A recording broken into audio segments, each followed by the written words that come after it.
This video, I will be updating this coffee table with a very neutral style, but with a little bit of an artistic twist. If you're new to my channel, my name is Crystal, and I love refinishing furniture and doing other DIYs and craft projects.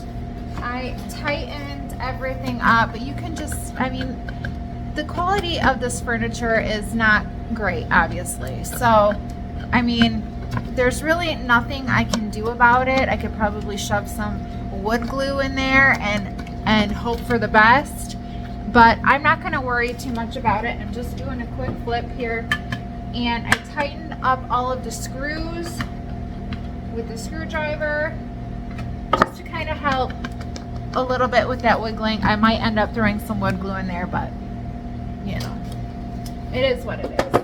So I quite often find nasty things in furniture, but this might be one of the grossest. Those are like fingernail clippings. Yeah, disgusting.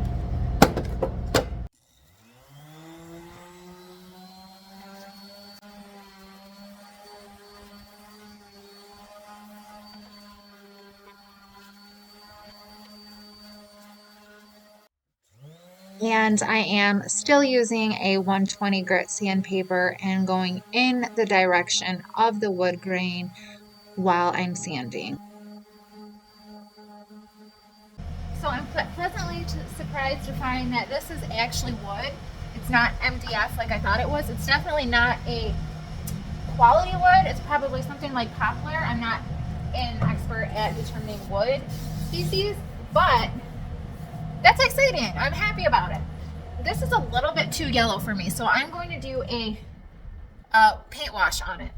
The way I do my paint washes is, instead of pre-mixing my paint, I will mist the surface that I'm working on, and then I will take a very small amount of paint on my paintbrush and spread it out that way.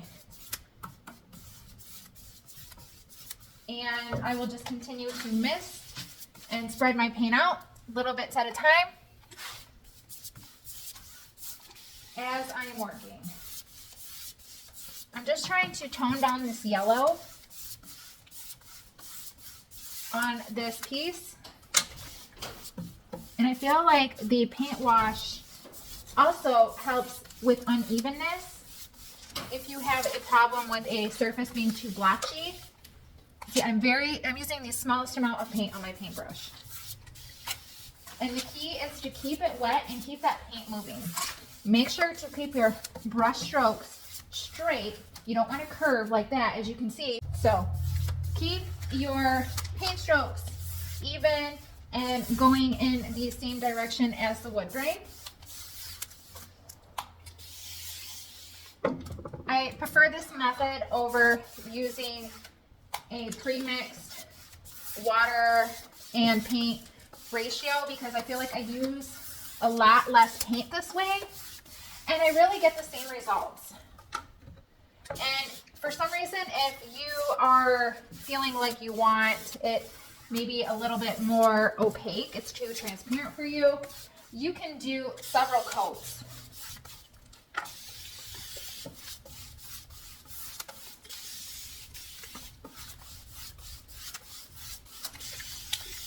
And it was a little bit thick there, so I'm just adding more water to thin that paint out.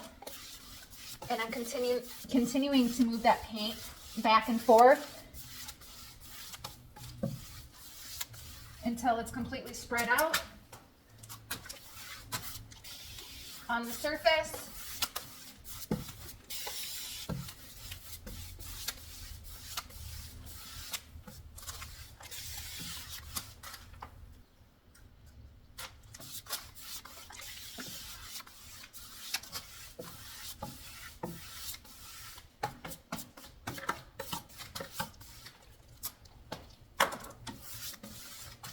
Super simple and easy, and it really helps bring those yellow tones down quite a bit.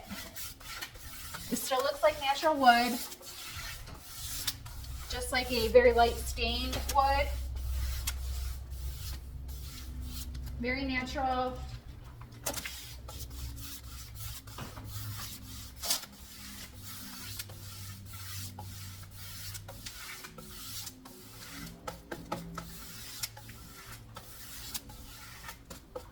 I'm just working that paint back and forth, making sure I go all the way to the ends.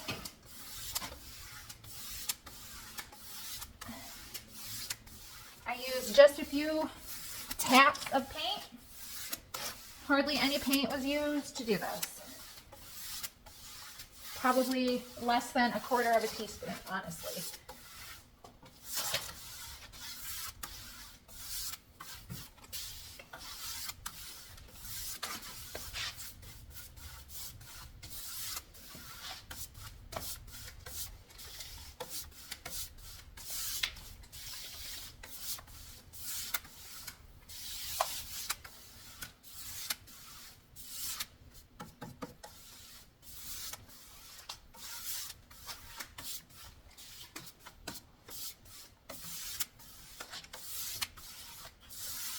And done. I exposed a lot of the wood on this piece from doing my scuff sand. So I'm applying this spray lacquer to seal in any tannins to prevent bleed through when I apply my paint.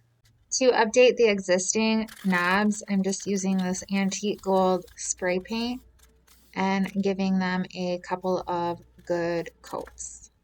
I'm using this Waverly brand chalk paint in the color called Sandstone, and I'm applying it to the entire piece minus the top of it. And I ended up having to do 3 coats of this. Because I want super high durability on this coffee table, I'm using a lacquer. It's very important to wear a respirator mask when you're using this product because it is very caustic and very toxic. I've used this paintbrush before for my lacquer, and as you can see, it's rock hard.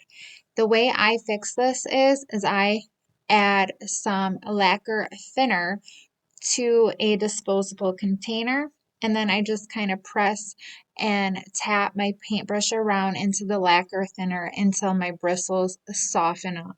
This paintbrush has been sitting in this lacquer for probably about 3 months now, but as you can see, I'm still able to salvage this paintbrush and get some more use out of it. I'm using this clear brushing lacquer. So I'm going to mix it up really well, and then I'm just going to add it right into that lacquer thinner, and I'm going to use a splash of lacquer thinner to thin it down.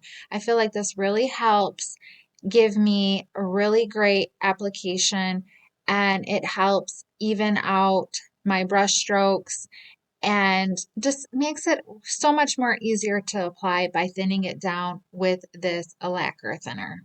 I did 3 coats of the lacquer to the top of this table, and it dries fairly quick being that it is an oil-based product. It only takes about 30 minutes to dry completely. Once it's dry completely, if you want, you can take some high grit sandpaper and run it across there to smooth out any imperfections. I usually don't unless I can feel them with my bare hands.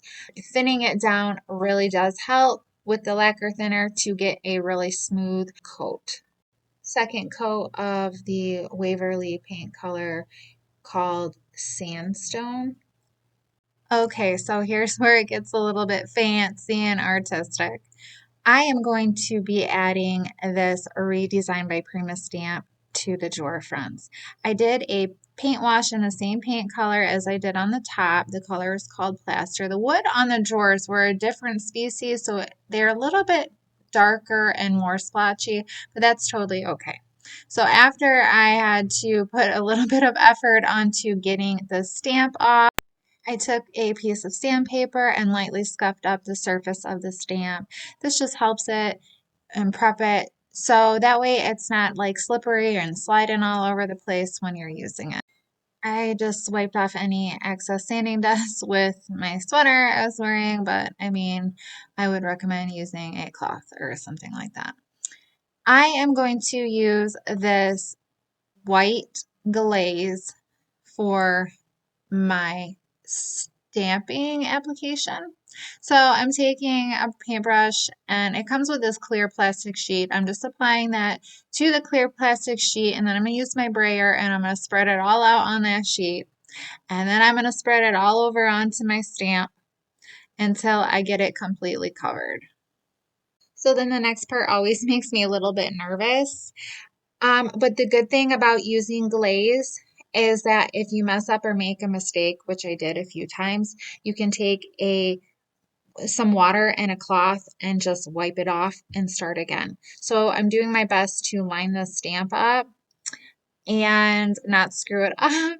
And once I finally do, I press it down with my fingers and make sure I press all of the areas that come in contact with that piece of wood on the drawers. I ended up wiping this one off and trying again. I left this footage in because I definitely wanted to show you guys that it's okay to make mistakes and they can be fixed. So here I am doing it a second time, or it could have been the third. I'm not really sure. So again, pressing everything down, making sure I have contact all over that piece of wood with my stamp, and I'm happy with it this time. So then I have to line up the second part of the drawer with my stamp. And the second part I only had to do one time, so that was exciting. Again, I'm using this clear brushing lacquer and I'm applying it to the whole entire piece because I really want a nice durable finish on this coffee table. Same application, I'm applying lacquer thinner to the lacquer, and then all that's left is to put the drawer pulls back on. And let's have a quick look at the before we check out the final reveal. Let me know what you guys think down in the comments. Thanks so much for hanging out with me today. I hope you love this slip. I hope you enjoyed it, and I hope you feel inspired. And most of all, I hope you all have a great day. Make sure you like and subscribe for more content in the future. See y'all later. Bye.